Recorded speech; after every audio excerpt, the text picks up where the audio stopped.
in Mindanao, the so-called Manila imperialism is felt, you know, over many years, and you can say over centuries. The ruler from the north has come and has exploited conditions here. You know, when there was a social problem in central Luzon, they sent the farmers here, and they settled here in these lands. There were resettlement campaigns. This was started in the American time, but it was also carried over under the Filipino officials in the Commonwealth time and later.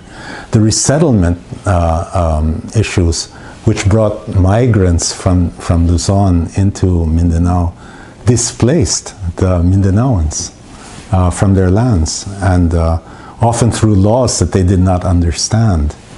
And that was certainly very true with the Muslim people here in Mindanao, but also true of many of the indigenous peoples in Mindanao. You know, so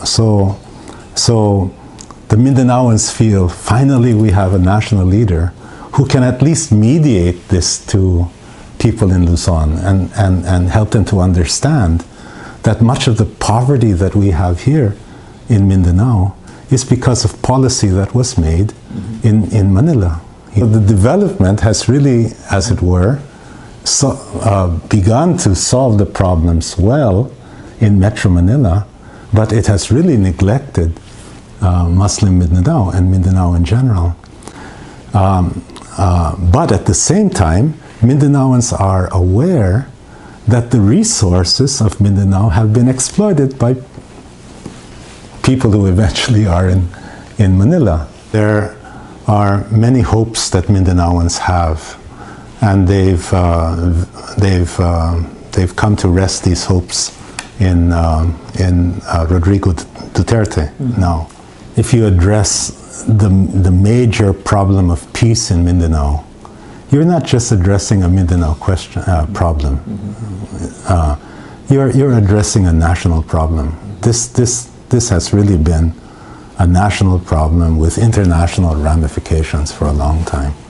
I think everybody will benefit if the problems of peace in Mindanao is addressed.